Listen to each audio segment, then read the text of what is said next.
Stay safe. Good to see you. Thanks for joining us. Right, let's get underway. Let's get the show started.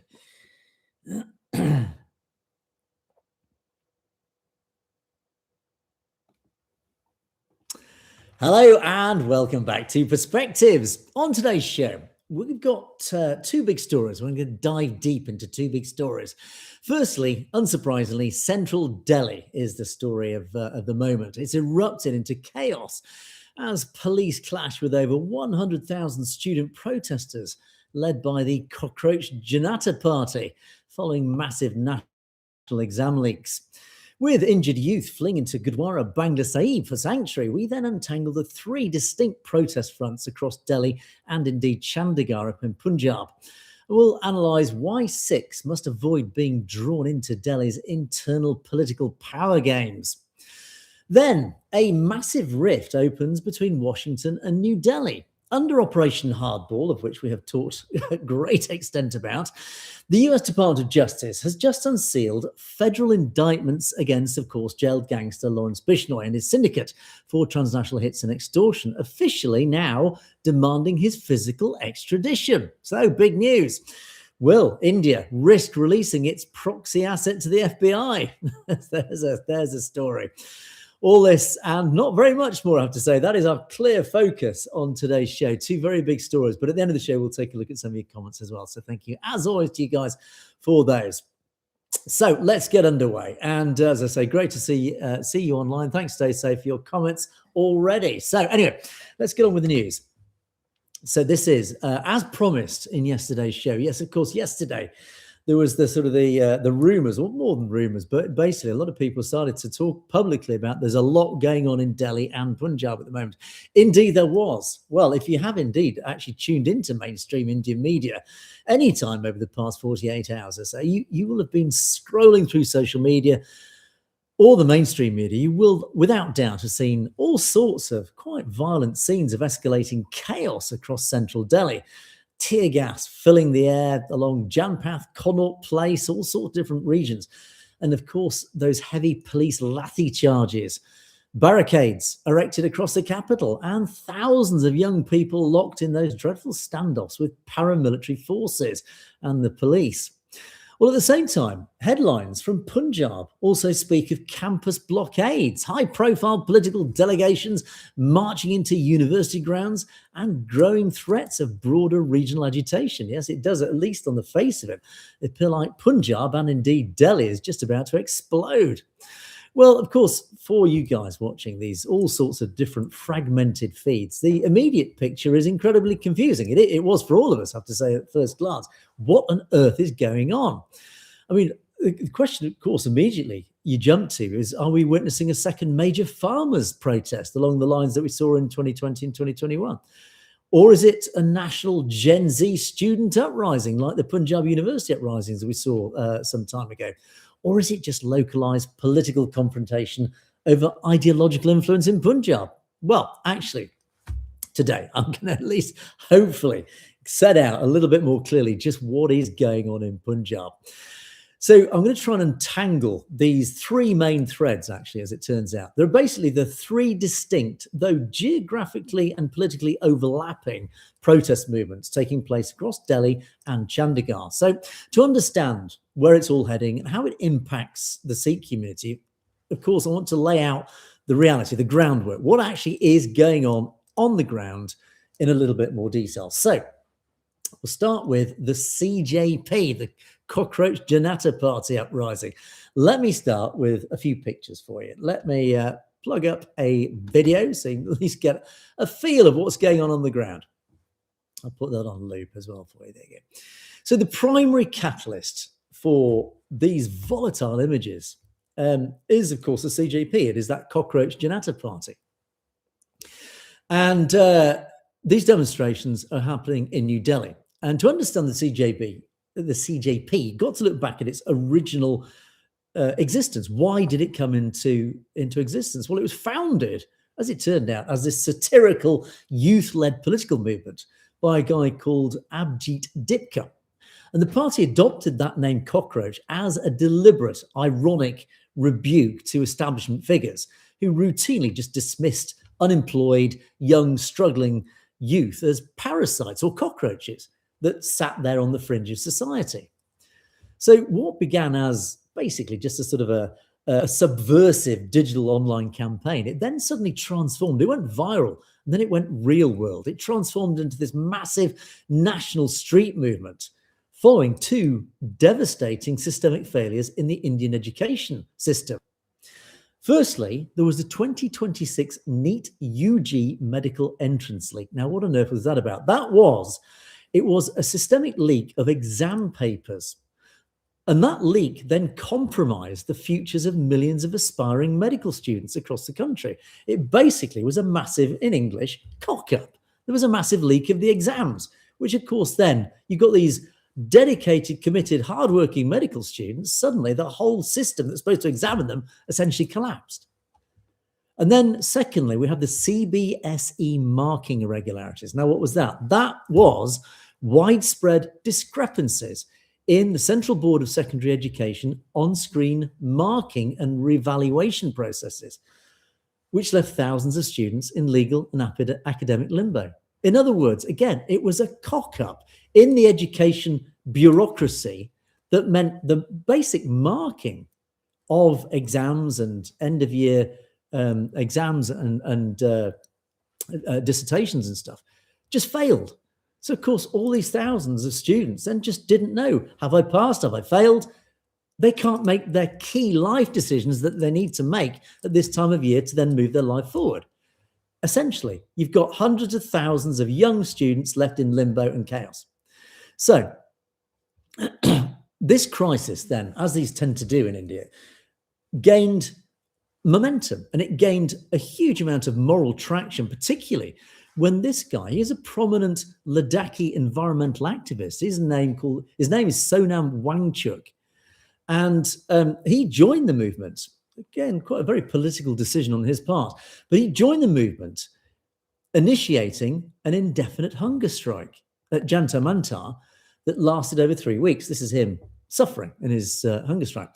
And as his health deteriorated, Delhi police then forcibly took him away from the protest site and transferred him under tight security to Safdarjung Hospital, and then later moved him to Medanta Hospital under High Court orders that Wangchuk himself publicly decried as illegal detention. So you can see the state, as always, stepping in to try and prevent this from becoming a much bigger situation than it otherwise could be. So ultimately, sorry, I didn't show you the picture. There he is. There's me and my buttons failing again. But that is, there he is there on his bed, suffering under his hunger strike. And his hospitalization, which he, as I said, declared was illegal detention. He didn't want to be there. That served as the ultimate flashpoint. So on July the 20th, yesterday, coinciding with the opening day of the monsoon session of Parliament, the CJP, the Cockroach Janata Party, then launched its mass Chalo Sansad, that is a March to Parliament rally. And over 100,000 students and Gen Z activists, the young basically, converged on Jantar Mantar, attempting to march directly onto Parliament House to air their grievances. And the core demands were, as always when it comes to CJP, totally uncompromising. They wanted the immediate resignation of the Union Education Minister, Dharmendra Pradhan. They wanted statutory, transparent examination reforms to end that cycle of leaks of the exam papers that have plagued over apparently 300 public exams in recent years. So it's not just happened this year. It is a systemic cock-up that seems to blight the Indian education system. So they want, that's it, enough. They want regulatory control over that so it doesn't happen again. And they wanted compensation, a package of 1 crore rupees for the families of aspirants who then died by suicide due to that leak scandal. I mean, that in itself is a story. How many young people, boys and girls, committed suicide because of that bureaucratic cock-up? Anyway, they also demanded an absolute guarantee that no criminal FIRs, that's first investigation reports, would be weaponized against student protesters. Again, that's a typical Indian tactic to try and deliberately criminalize anybody democratically protesting. So they said, we want a guarantee that there will be no FIRs against any of us for this protest. Well, unsurprisingly, the state reaction was pretty brutal. I mean, how predictable was that? Delhi police, flanked by the Central Reserve Police Force, the CRPF, and the Rapid Action Force, then met the crowd with tear gas, water cannon, and of course the good old-fashioned lathi charges, those wooden batons. In other words, just once again, sheer, simple brute force. Over 150 protesters were hospitalized with serious injuries, including broken bones, broken legs, arms. Dozens of police officers were then injured in late-night clashes around Connaught Place and Mandir Marg and Barakamba Road. And police finally dismantled the Jantar Mantar protest overnight and registered at least 10 separate FIRs. And authorities then simultaneously shut down 16 major Delhi metro stations and deployed 20 additional airlifted CRPF companies to lock down the capital. So again, very typical Indian reaction to the protests. It's send in the boys, send in the thugs, brute force. They brook no democratic protest. They will not tolerate any sort of protest. It's send in the big boys and beat them into submission. And they wonder why India is fragmenting. Anyway, so despite that overwhelming show of brutality and force, CJP protesters did reclaim Jantar Mantar the following morning. They rebuilt the stage and they declared that millions more will march if their demands are ignored. So once again, the police batons swung, the tear gas filled the streets, hundreds of injured, tear-gassed and exhausted student marchers then fled down the avenues trying to seek safety. Interestingly, ending up at the gates of a Gurdwara, the Gurdwara Bangla Sahib. Oh, I'm exhausted even telling you about this. I mean, it just never ends, does it? Anyway, I'll show you second videos a bit more. This is the second thread. I'll talk about the Gurdwara in a moment. But that was thread one. That is the CJP protest. So the second protest, turns out, is the farmers. They're at it as well, again. Just put that on loop as well, so I'll let that play in the background as I'm talking to you. And the Delhi protests of the CJP also coincided with, as it turns out, agricultural grievances. And because of that, much of the international media has lazily reported that the farmers are once again laying siege to Delhi. Well, actually, it wasn't quite that. It was something a little bit more nuanced. It wasn't once again back to the old farmers' protests. So it was actually farmers' unions based in Punjab and Haryana had actually, yes, they'd issued calls for a renewed march on Delhi to demand statutory guarantees for the MSP. That is that thing that they were protesting about, the minimum support prices, but also relief from agricultural debt. Refer back to many of my past shows when I've explained this debt trap that Delhi's deliberately imposed upon particularly the smaller farmers in Punjab. But however, not like those chaotic student standoffs that were occurring at Jantar Mantar. The farmers' leadership engaged in direct procedural maneuvers with New Delhi. So they're a little bit more wise about this. They've been here before. They know how to play the game with Delhi. They know basically how to achieve what they need to achieve. So there was a lot of high-stakes, late-night communications, and it turns out that the Union Agriculture Minister, a guy called Shivraj Singh Chouhan, formally then stepped in and offered concrete written assurances of structured negotiations with the unions. So based on that commitment, the farmers' unions officially called off their Delhi march to then allow room for those talks. So individual agricultural activists and tractor rallies have expressed moral solidarity with CJP student marches down the road.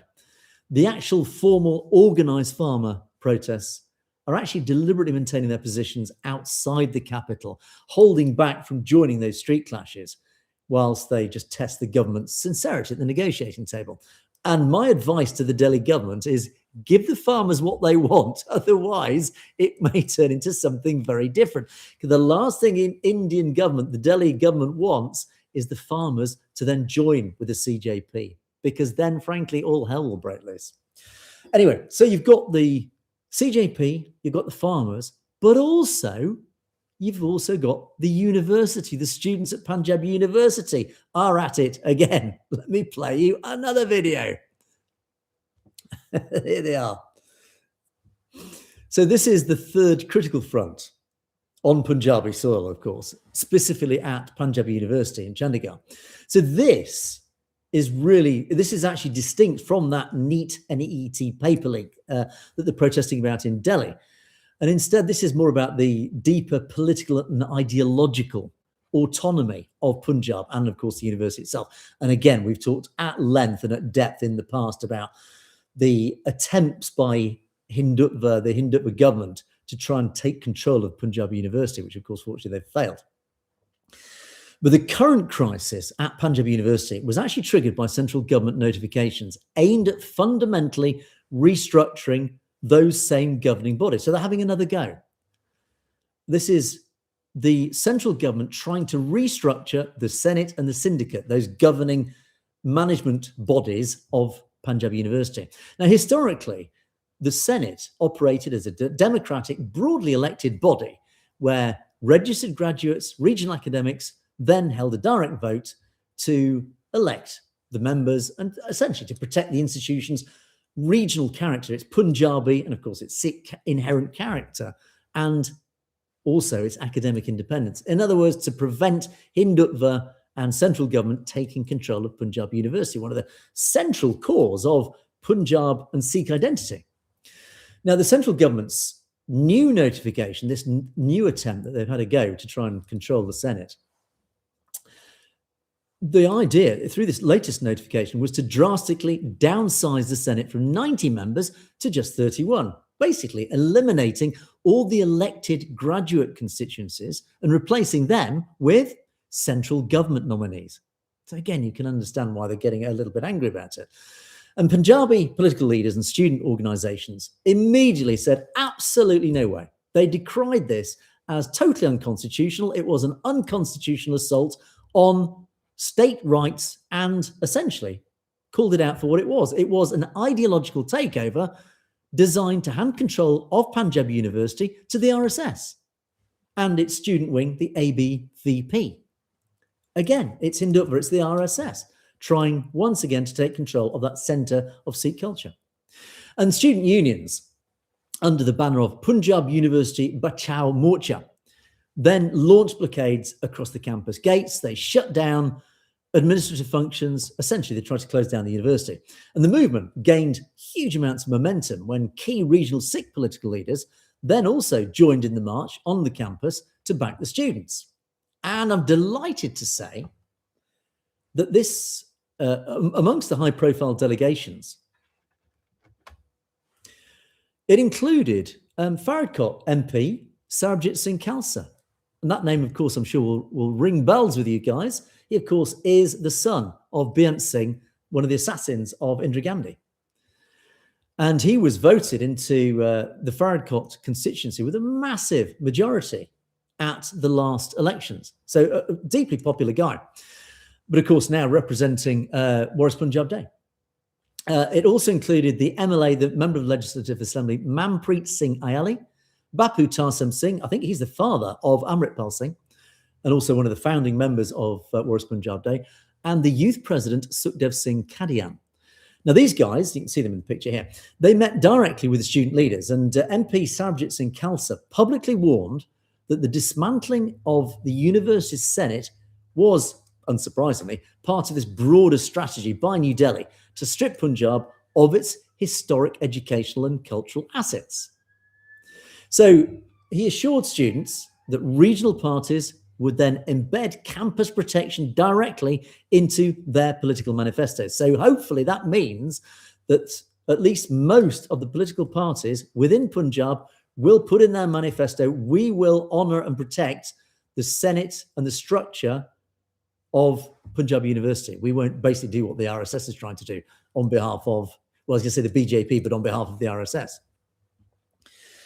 So, okay, there you go. Those are the three protests. So you've got CJP, the cockroaches, you've got the farmers, and then you've got the university. Again, that same old protest back again. So we need now to analyse the bigger picture and what's actually going on really around all this sort of lots, because there's lots of, as usual, lots of regional dynamics going on here. And the question, of course, is what does this convergence of grassroots street power, and then, of course, this brutal, this brutal police suppression of it, the governmental suppression, what does it all mean? What does it actually signify for the community? And of course, by extension, the global diaspora. So first of all, you've got to reflect really on the powerful contrasting imagery that's come out over the last sort of couple of days or so. So interestingly, I'm going to go back to what I was talking about earlier. Paramilitary forces, as I said, deployed tear gas along Janpath in Delhi. Here they are. I'll put, again, that's on loop, so I'll just keep that playing so as I talk to you. So the police went in with the lathi charges, the tear gas, the water cannons. They were quite brutal against these young protesters. And these young protesters were then chased through the streets. And it wasn't the locked headquarters of political parties or federal offices that provided any sort of refuge. No, it turned out it was there, the Gurdwara Bangla Sahib. True to, as always, eternal Sikh principles, in particular, it's one Sikh principle of Deg Teg Fateh, the duty to provide sustenance and protection to all. The Sebadars of the Gurdwara immediately mobilized. They opened the Gurdwara gates, they served langar, they distributed water, they helped treat the wounded, they helped treat the chemical tear gas burns, they offered shelter to thousands of stranded, frightened students. Didn't ask about their background, their caste, their political beliefs, doesn't matter. The gates were flung open and the Gurdwara provided sanctuary. I mean, I have to say, how typical, you know? I mean, that in itself is so symbolic of everything. But it's interesting because it, of course, then does lead on to a sort of a follow-up to all this. And a lot of people have sort of stepped in to try and take advantage of this situation, this immediate offer of sanctuary. Now, of course, we've got figures like Diljit Dosanjh. He waded in. He took to social media to actually, interestingly, publicly defend the student marches. And he posted quite a strong message of support. And he wrote, "The voice of the masses is the voice of God." And he urged the Indian authorities to listen to the youth rather than go in with brute force. Now, interestingly, he acknowledged the personal price that he pays for making statements like this. And he did say that despite being routinely labelled as anti-national by state media whenever he stands up for justice, he felt he couldn't remain silent while students were then being brutalised on India's streets. However, as always, there is a however to this. And for those of you who speak Punjabi, I do urge you to watch Surinder's show, because I know that he talked about this at length. And the message from Surinder on his show was actually very clear. And I'm going to try and sort of mirror that image, because it is actually quite a powerful message. Because you've got to look beyond the sort of the immediate humanitarian effort that's going on here. But you've also got to evaluate the broader strategic trap that the Sikh community might walk into in this sort of situation. So what does that all mean? Well, I'm going to put this comment up. This is one of many on social media that actually gives a little bit of sort of insight into the sort of the dynamics going on out there in social media land. Now, as we've talked about, and as Surinder's talked about on his show, what we're seeing is a very familiar, dangerous pattern repeating itself across the political corridors of Delhi. Whenever the mainstream Indian public, and it doesn't matter which section of India's public, middle-class students, liberal activists, urban youth, it doesn't matter. Whenever they find themselves under that iron rod of the central state apparatus, who do they turn to? Instinctively, they always turn to Sikh institutions for moral coverage, and physical shelter, for sanctuary, like the Gurdwara. The moment they're all in trouble, where do they go to? They run to the Sikh community for sanctuary, for help and sanctuary, for healing. The Gurdwara becomes their sanctuary. The Sikh community's reputation for fearlessness becomes their shield. Great compliment. Thank you. But it's interesting because it also reflects history in many ways. History does, in fact, beg a very simple question. What happens as soon as the storm passes? Well, time and time again, the moment Delhi's internal political crises are resolved, the mainstream political establishment, the state intelligence apparatus, the Godi media turn right back around to vilify, to marginalise and persecute Sikh political aspirations. You only need to look how mainstream Indian opposition parties are reacting to the CJP protest today. You've got all sorts of high-profile figures, leader of the opposition, Rahul Gandhi, Akhilesh Yadav. They've all rushed to Jantar Mantar, now politically attempting to hijack that student anger and turn the CJP march into their own launch pad for opposition electoral gain. They're politicising it for their own benefit. You've got mainstream commenters, people like Ravish Kumar, national news channels, are spending 24-hour news cycles framing this purely as a battle to save Indian democracy or reform central exam boards. But we've been here before. We know what happens. Also, and I saw this. This is a party political broadcast on behalf of the AAP. They've waded into this to make political capital of all this. So really, what is it all about? What is going on here? The Sikh Panth must maintain absolute clarity between humanitarian seva and political co-optation, as it's called. So feeding or providing sanctuary for wounded students, protecting fleeing youngsters into the Gurdwara is an absolute religious duty. It is the essence of Khalsa ethos. It is what Sikhs stand for. But allowing Sikh youth or Sikh political energy to then be weaponized as some sort of muscle for Delhi's internal party politics, essentially becoming the frontline foot soldiers, ironically, for the Congress Party or the AAP or mainstream opposition coalitions trying to overthrow the throne of New Delhi. It's a big, big mistake. Essentially, you are being used as political pawns. That CJP student movement, at its core, is an internal fight over the management of the Indian administrative state. They're demanding, understandably, cleaner, more efficient, better managed central government in New Delhi. But Punjab's struggle, by contrast, is not about fixing Delhi's administrative problems. Punjab's struggle is something very, very different.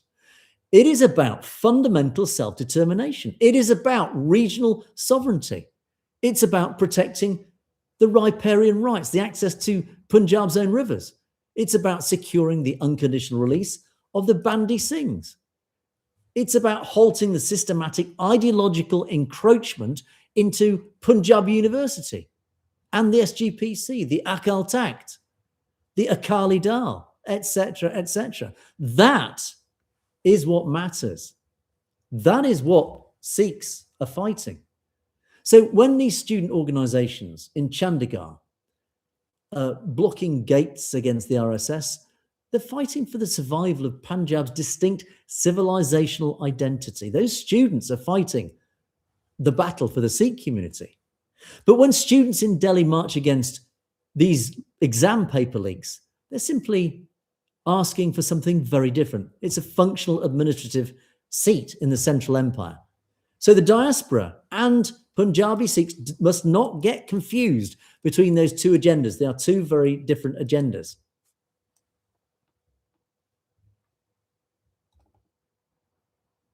So I'm just going to flag it. Here you go. This is at Jantar Mantar, a bit more coverage. These are Nihangs wading in. Again, I'll put that on loop as I talk to you. So the state fires tear gas at students in Delhi today, but that exact same state continues the draconian arbitrary detention of political leaders like Bhai Amritpal Singh under the National Security Act. And yeah, you've got to extend hearts and minds and humanitarian aid to anyone suffering from state violence. But the Sikh political compass must always remain in one direction. Punjab's future lies in its own sovereign destiny. It does not lie in sacrificing its youth to fix the broken political machinery of someone else's community in Delhi. So in other words, we've got to stay very clear about the Sikh agenda and the Sikh involvement in these sorts of protests. It's got to stay pure with one single goal. We know what that goal is. So ultimately, where is this headed? You know, what is going to happen here? Well, it is a very volatile situation.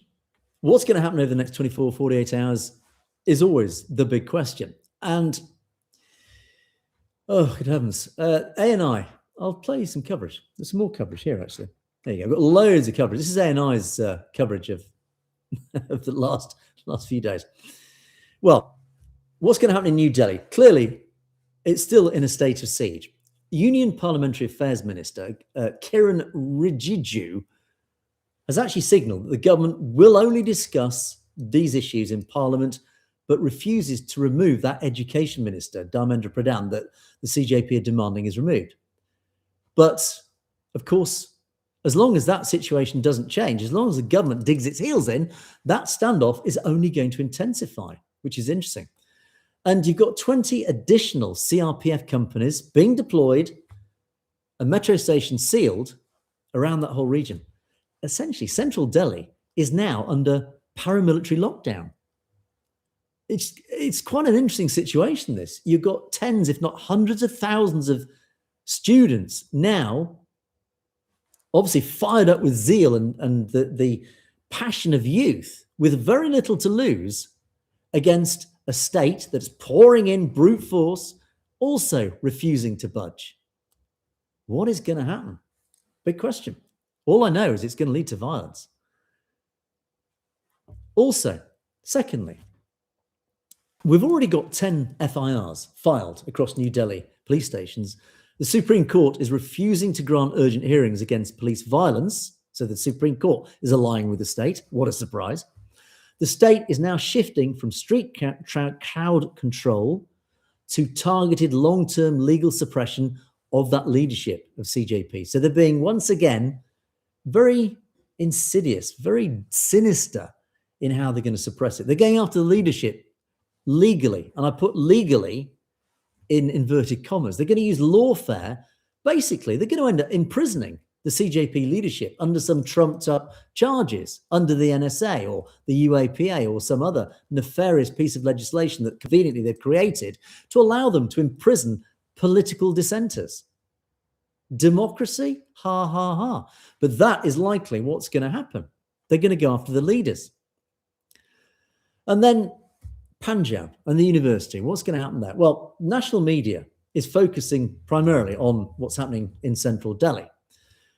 But it's Punjab University, as always, that I think is always the interesting one. Now, these attempts by New Delhi to strip Punjab of its democratic university senate, there is no doubt, knowing the Sikh community, they're not going to let that go. So I have no doubt that the central government are going to face an expanded, coordinated resistance from Punjabi youth. But they're going to be joined increasingly by bigger and bigger unions, the regional unions. Of course, Panthic leadership, the Sikh community is going to be supporting them. But I do suspect that around India, as happened before, I think increasingly so, more and more Indians are going to join in that protest, as indeed they did in that last time that the university erupted. So I think that's the one to watch. It's the one that's getting less coverage of all, but I think that's potentially the one that has the most potential to go to quite interesting areas. Anyway, well, keep an eye on this over the next week or so, and if things really develop, I'll obviously let you know. So let's move on to a second big story. There's only two big stories today, and this is the biggie. Yeah, this is, of course, Lawrence Bishnoi. And as you all know, the US Department of Justice, alongside the FBI, the RCMP, European law enforcement, they all got involved. Operation Hardball. They unsealed this series of monumental federal grand jury indictments under that Operation Hardball banner. So, of course, we've covered on this show forever, the transnational repression campaign that's targeted specifically the Sikh community, and of course, specifically the Khalistan community across not just North America, but even here in Europe and down under. And we have documented all sorts of acts like the assassination of Bhai Hardeep Singh Nijjar, amongst others, that attempted assassination of Gurpatwant Singh Panine. Likewise on Canadian soil and American soil. And of course, Avtar Singh Kandar, let us not forget. But also a mysterious string of violent attacks against Sikh community figures, cultural icons, diaspora media outlets, the ones that don't even hit the mainstream news. But throughout all of that, the official narrative by New Delhi, and particularly the diplomatic apparatus, was obviously very simple. It was criminals. It was these gang rivalries. It was localized turf wars. It was the actions of rogue criminal syndicates. Of course, yeah, blah, blah, blah. We've heard it all before. Now, interestingly, though, the unsealed 9-count federal indictment, as we know, directly names Lawrence Bishnoi, who, as again we know, is lodged inside his jail cell in Gujarat, in Sabarmati Central, and is alongside his key North American lieutenant, Satyendra Singh, also known as Goldie Brar, and 35 other co-conspirators. And they've been charged with a whole litany of offences, and they're all big offences. These are basically, you're never going to see the light of day again offences once you're charged and found guilty. They include, obviously, violent crimes, murder, racketeering, narcotics, abduction, etc., etc. Conspiracy to commit transnational murder for hire, that's another big one. But they explicitly charge Bishnoi and Goldie Brar with the specific murder also of Hardeep Singh Nijjar back in June 2023, amongst the cross-border narcotics trafficking, the extortion, the firearms offences, etc., etc. Now, in total, 24 operatives have already been arrested right across California, Canada, and even here in Europe, actually. There's one guy in France just a few days ago was arrested amongst this Operation Hardball dragnet. And federal warrants still remain active for all sorts of other high-ranking fugitives. So there's still quite a few on the run. We believe, obviously, some of them are in India now. But most significantly, the US Attorney's Office, alongside the FBI, have now confirmed that they are actively pursuing formal extradition proceedings against Lawrence Bishnoi. Now, this is significant. I mean, it's not surprising, but the fact it is now been officially sort of launched, it is obviously worth talking about, because to really understand why New Delhi is in a state of quiet panic, as I'm sure it will be, we've actually got to just go back a step or two and just examine how the FBI built the indictment in the first place, because that really is why India is now running a little bit nervous. It wasn't built on foreign political posturing. There was no sort of diplomatic speculation. It wasn't just guesswork. It was obviously assembled through meticulous covert counterintelligence operations by CSIS in Canada, by CIA in America, by the MI6, MI5 here in the UK, French equivalents, New Zealand, etc. So the Five Eyes have basically been working on this beneath the radar. And according to those unsealed court documents, US federal agents obviously utilized undercover officer, that's how Gurpatwant Singh Panine's assassin was caught, or his handler, confidential informants and wiretaps, all involved. They were surveilled. They obviously directly breached Bishnoi's encrypted communications network. And that's important because the FBI established that despite the fact he's held in a maximum security Indian facility, ha, ha, ha, I mean, the joke of that, he's managed to provide a continuous access to smuggled high-end smartphones, encrypted messaging platforms, including things like WhatsApp and Signal, all inside from an Indian state prison cell. And Bishnoi has personally conducted conference calls from his jail cell, or at least from the jail. He's directed hit squads in Western Canada, North America. He's dispatched targeted assassination dossiers, including photos, details of vehicles, home addresses, to his foot soldiers right across North America. So, but in late last year and early this year, the turnaround this year, the FBI undercover operatives managed to insert themselves apparently into the syndicate's financial pipelines on the West Coast US in California. So fake extortion demands, anything up to $5 million, were then issued by Bishnoi's network against undercover officers pretending to be wealthy diaspora businessmen. So the FBI had their guys actually slap bang in the middle of what was going on. And those calls were then recorded, they were geolocated, tied directly back to IP addresses operating out of Indian state jurisdiction. So in other words, there's no getting out of it. And perhaps the most damning revelation of all, within that 37-person indictment, is the inclusion of this guy, an active Punjab police officer, and also regional political fixers who worked directly alongside Bishnoi and Bhagwan Puria. And all that evidence within the indictment, those accusations within the indictment, basically prove what we've been saying for years. The Bishnoi gang is not an independent criminal syndicate. Of course, it has to be a fully integrated proxy arm of Indian state intelligence, RAW, the NIA. There can be no other answer to this. So we then need to look at the sort of the chessboard that this Operation Hardball has sort of created for this, or for the Modi administration. Washington's now formal extradition request for Bishnoi is now putting the Indian state in a bit of a bind. Modi is in an inescapable intelligence trap. So what can Modi do? Well, firstly, they could grant extradition.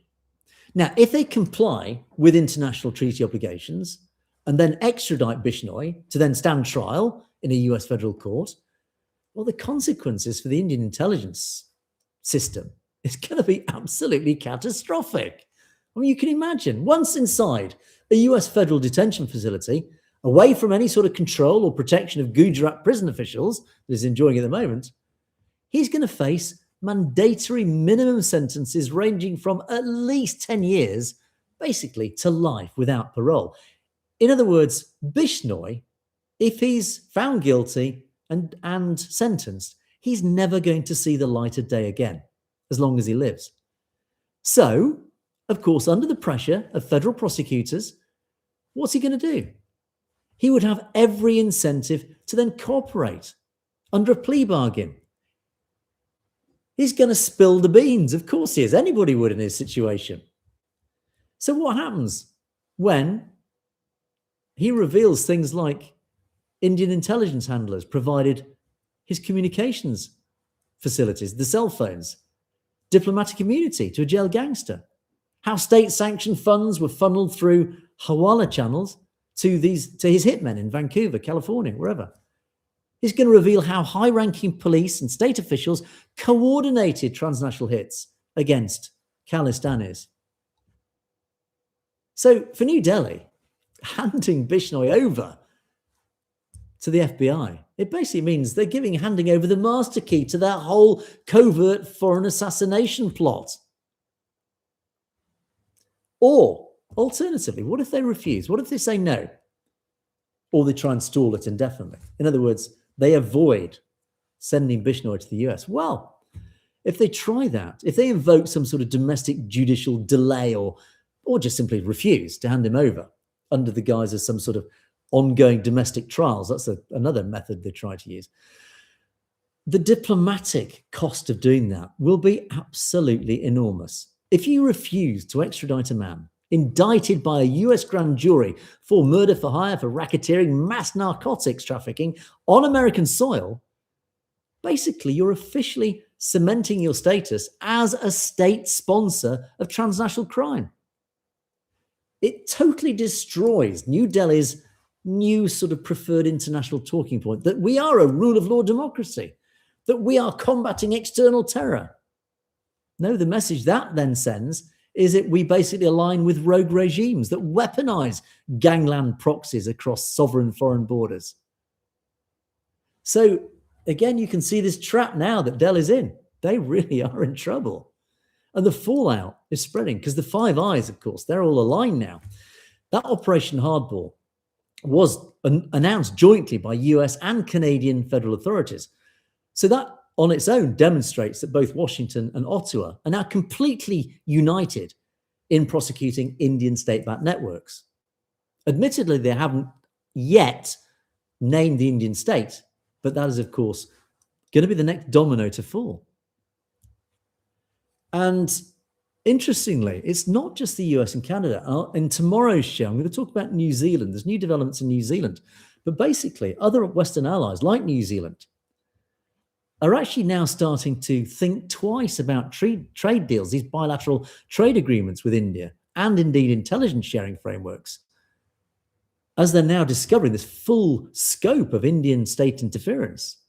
So again, the Five Eyes, and I'm not going to include the UK in this because our surrender government seems forever embedded with the Indian establishment, but certainly the other members of the Five Eyes are slowly but surely falling into alignment now against India, despite what the politicians are saying.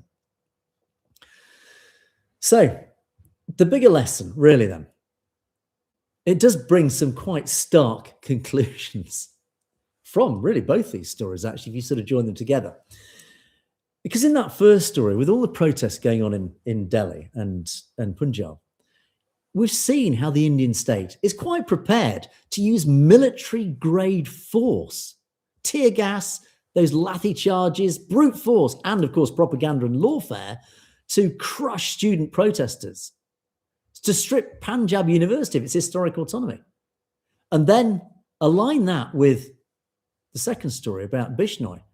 You're starting to see a pattern. There is this exact same state apparatus that is quite happy to recruit gangsters, criminals, murderers, give them protection inside prison walls, and then export their violence overseas to then murder Sikh leaders, Khalistanis, and terrorize the diaspora. So this mask of the world's largest democracy that they're always trying to portray, it's slipping. It's slipping on these two fronts. Internally, it simply can't tolerate peaceful democratic student protests or just simple regional university rights. So domestically, it's proving it is not a democracy. And then on the world stage, externally, its covert intelligence operations are being systematically exposed and dismantled by Western federal law enforcement. So Operation Hardball is really a profound vindication. It's a vindication of what we've been saying for years. It proves the truth of Shahid Hardeep Singh Nijjar's martyrdom, the systematic campaign against Khalistani activism,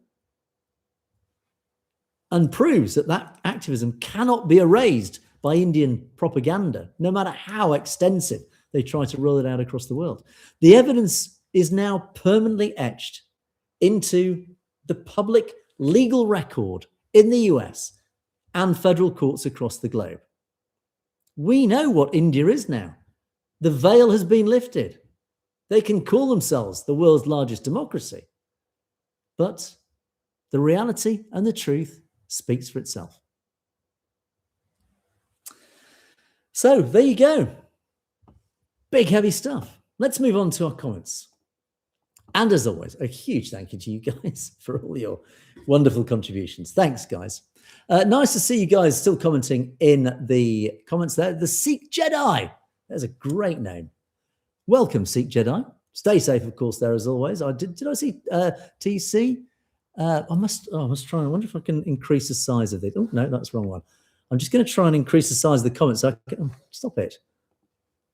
Oh, my mouse is now frozen. There we go. Right, so I'm just trying, as I'm talking to you, I'm just trying to some clever stuff to try and increase the size of the comments so I can actually read them because they're so far away and so small. It's very actually hard to see. There we go. Now I can see it. So, Bramleen Binder, nice to see you. Thanks for joining us. Stay safe, of course, as always there. And the Sikh Jedi is there. Oh, what is AAPG? I think APPG. That is the All-Party Parliamentary Group. I got there in the end. That is basically, that means it is a group of MPs who are all aligned to represent the Sikh community. So that is what the APPG is. Hopefully that explains what that is. Anyway, back to our comments, as I said. And so I'm just laughing. I love that name, the Sikh Jedi. It's like the Sikh Ninja. There's another great name. I haven't seen that one yet. I'm sure somebody's got the Sikh Ninja. Anyway, yes, Suftu muffins, as always, with the lovely ice cream cones, as I call them, which I think are the sort of the celebratory poppers to say, hooray! Absolutely. And, sorry, I now need to go back to the normal size so I can scroll through them. Oh, Punjab. Yes, gosh, Punjab. This was a big one. I don't know if you're online, Punjab. I haven't seen your name pop up, unusually. Anyway, Punjab, thank you for this. This is a big comment, a lot of points brought up in here. I will quickly, hopefully, paraphrase what this is all about. And it basically says, it refers back to actually a subject that I talk a lot about, which is, of course, the bias of the British media. We talk about our free press here in the West. Well, actually, is it really free? No, it's not. It always has an agenda. It is free to some degree, in the extent that you can actually, within reason, criticize just about anybody you want, as long as you don't defame them or incite violence. You can basically say what you want in the media. That is our free press. However, all our mainstream press has an agenda. It has a partisan agenda, which of course you obviously picked up on. And you refer to the fact that, of course, India is quite happy to pressurize and lean on people like Rupert Murdoch. They went to Israel, who in turn, I think, lent on Rupert Murdoch, who owns all sorts of press outlets, etc., etc. Yeah, I mean, I'm trying to sort of rephrase this, but I think you've just said it perfectly yourself. Our press, although it is free, sadly, it is also very partisan in the way it presents news. And I've talked about this, lots and lots of times. But the second half of your comment, really, and I think stay safe, you reflect on this a little bit later in the comments. Basically, you can't rely on the British state to look after you. We live in a society now, and actually now, it even goes back to the 70s and even arguably back to the 1940s. Has the British state ever really taken care of our Sikh community? No, actually it hasn't. It's you only need to look at the West Midlands police for their actions against the Sikh community, particularly against Khalistanis. It's shameful, I have to say, as a British person and as a believer in democracy and the rule of law. The partisan policing by the British state against our Sikh community has been really, really questionable. Clearly under pressure from India. It's outside political forces that has skewed our normal judicial and law enforcement systems. And I think that is shameful, I have to say. But anyway, so as you were saying, we have to make a country called Khalistan.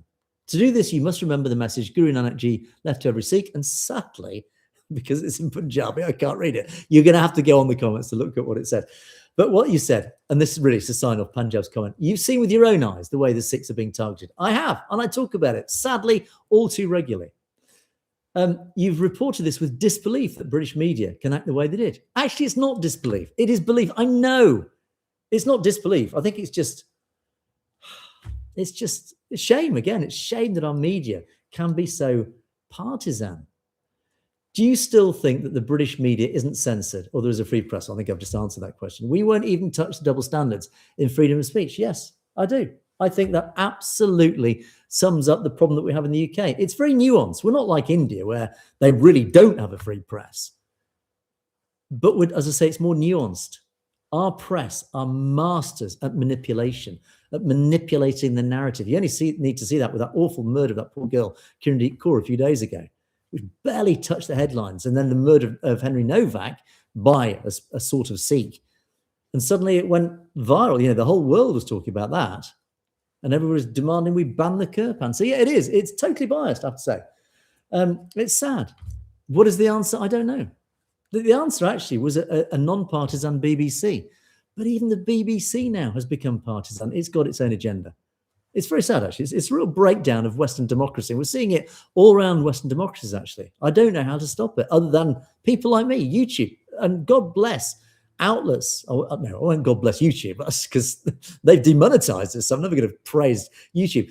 But thank heavens that we do have at least the opportunity to have channels like this and all the other Punjabi-speaking channels and channels that align with us because at least we can try to get the truth, non-partisan truth, non-prejudiced, non-biased, to try and counteract the mainstream media, the legacy media, as it's now being called.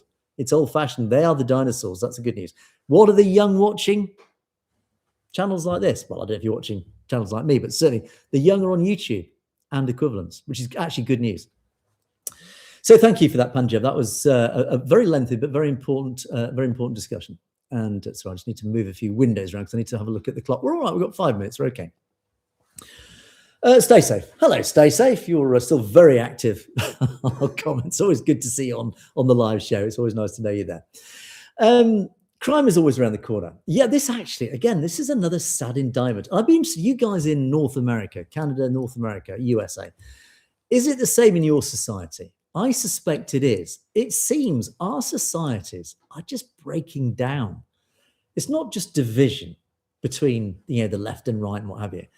There just seems to be a general breakdown of law and order, of just normal respect for law, respect for normal social morality.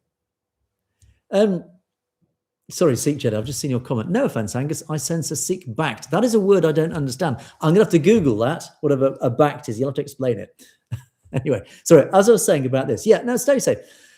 Clearly, you've seen it here in the UK. We have a very worrying trend. In fact, even today, I was told around this particular area in London, there are apparently fake DPD drivers of a certain minority background who apparently are knocking on doors to allegedly deliver parcels. And actually then they're using that when you open the door to barge in, hit you over the head with sticks and rob you. I mean, this was unheard of, 30, 40. When I was young, this didn't happen. So what's going wrong in our societies? Thank you, Sikh Jedi. The backed is a brain-dead zombie. I hope that's not me. I sense a Sikh backed. Oh, the Modi followers are Sikh backed. Yeah. Oh, yeah, these are actually, that's an interesting point. I'll just go and quickly jump to this subject. Yeah, these are the fake Sikhs. These are, and we talk a lot about these guys. These are people who might wear dastars and, say I'm a Sikh, but actually, for some reason, they are so indoctrinated by propaganda that have come from, essentially from Hindutva, that they are quite happy to betray their own actual values, their own Sikh values. It's very sad. Modi followers are Hindutva devotees. They are, exactly. And, well, I'm not going to go down that rabbit hole. I could talk for hours about that one, but you know what I mean. Anyway, thank you, Sikh Jedi, for that.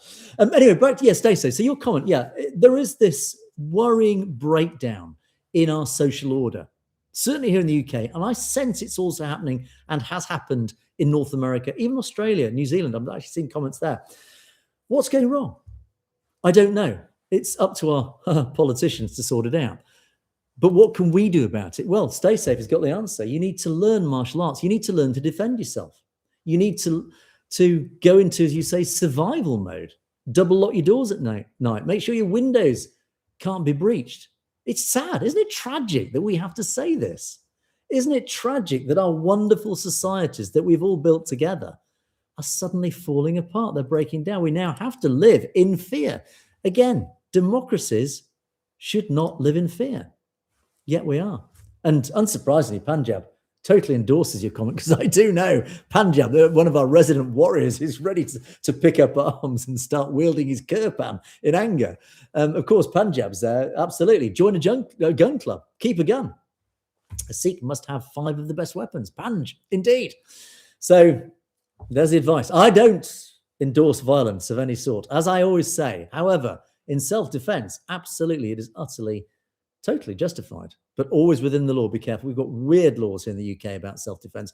You are allowed to defend yourself, but only with a lesser amount of force. This is the madness of British law. If somebody comes at you with a knife, if you then shoot them, you'll be done for murder if you kill them. If you come at them with bare hands, it's okay. It's self-defense. In other words, you've got to tackle anybody attacking you with lesser force. Or pepper spray, yeah. But that's the madness that you like in Texas. I've worked in Texas. Most of you Texans have got guns under your seats. If anybody has a crack at you, it's like, and you're fine. So, that's the. And in fact, I think one Texan once said to me, if somebody breaks into your garden, shoot them, then drag them into your window, and then call the police. So clearly, gun laws are quite different in the US. I'm not saying that's necessarily right or wrong, but anyway, make up your own minds. Darshan Singh Bra. Thanks, Veer. Angus G. It's an absolute pleasure. Thank you for your comment. Much appreciated. Always happy to be here. Gimone Grail, one of our regular Sat Sri Akals once again. Thank you, Angus. Great. Well, thank you, Gimone, for your wonderful appreciation. That is, as always, appreciated. And Jasveer joins in with the thanks, with a US flag and a Sat Sri Akal. Indeed. Hi to you guys in North America watching. Always nice to have you guys there. And Baz Singh Colour. Angus, great news, man. Oh, great comment, man. Much appreciated. And the love back to you as well. And, something in Punjabi, but 6334, you know who you are. Thanks, sir. You are representing my Sikh religion. Yeah, it is an absolute honour to do so. I'm obviously not a practising Sikh, but, as I say, just my simple humanity, my basic morality, of course it aligns with Sikh values. This is why AI, and if you remember back ages ago when James was with us, James asked AI if one religion was to be practiced by the whole of humanity for the benefit for the human race going forward, what religion would it be? Of course, Sikh. So why wouldn't I be happy and honoured to represent the Sikh religion? Of course I do. Yes, indeed, stay safe. James, we do miss him. Hope you're watching, James. He does watch periodically, so it'd be nice if he's still watching. We do miss him. Mastan Singh Dulai. Nice to see you again, Mastan Singh Dulai. Very good show. Very good comment. And, back to our breakdown of social values. Greed is killing people's morale. The trouble is, you will never get rid of greed. Greed is part of human nature. Hi, TC. TC is in the house. Thought he was. Sadly, greed is just one of our human sins. For some reason, it's inbuilt into our DNA. Everybody has some level of greed. We all have to fight against it. But yeah, it's just one of our human weaknesses. The skill is actually being able to combat it. And TC, actually, I'll talk about TC. There you go. I think you've got the final comment of the show. There's an honour for you. Great show, Angus. Well, great comment. As always, thank you, TC. All anti-Sikh hatred and crime must be reported. Yeah, this is back to the discussions we had about the rising hate crime. We talk about social breakdown. Yes, of course, one of the key targets of social breakdown and crime is, of course, the Sikh community, as you guys well know. So, as you rightly say, what is the point of recording it? Actually, there is a point. There is a huge point. Please, if you ever experience anything, any hate crime, discrimination, however minor, report it. Because if you don't, as I said before, there is that feedback loop that the less you report it, the less chance anybody's going to ever do anything about it. So report it. Smother them. Totally what's the word I'm looking for? Smother them with hate crime reports, so they have no choice but to do something about it. So anyway, but that is it. We're past the hour mark, so we better wrap things up. Thanks to you guys. Thanks for being online, for all your comments. Much appreciated as always. Great to see you in the live show. For those of you who are not watching live, as always, I'll ask the question, what time would suit you if I did go live? Because presumably a lot of people are going to be I don't know if he's fast asleep. You should be out of bed by now if you're in this United States, unless, of course, you're doing the night shift. That's a different thing. But anyway, let me know your thoughts in the comments. What time would you prefer that I do this live show? Because there is a level of flexibility there. But otherwise than that, send me your comments, send me your thoughts, send me stories, send me a message at satlugetv.com. I do read all your emails. Thank you for all of you who have emailed. Let me know stories that I need to know about or talk about, because as I often say, it's important that we get the truth out there. And you guys are my roving reporters. You guys are my ears and eyes on the ground. So it's you guys that can pick up snippets of information that really are important, that need to be broadcast or rebroadcast to the wider audience. But that's it for another day. Thanks so much for watching. And I'll be back tomorrow, God willing, with a pre-recorded show. I'm not live tomorrow, as always on Thursday. Thursday is always pre-recorded. So thank you in advance for watching that. Much appreciated if you do. And my podcast, as always, on Friday with Dr. Grail. Again, it's another interesting one. We've got a fascinating discussion, particularly at the end about it. But that is it today. We'll sign off, as always, with, TC's comment. He's just appended his written comment here with the live comment, which is, the truth is Khalistan. Indeed, Khalistan Zindabad. The words we always need to sign off the show with. Thanks so much for watching. Have a great night. All being well, I will catch you guys tomorrow. And I'll try and find the off button now. But I'll see you next time. Cheers, guys.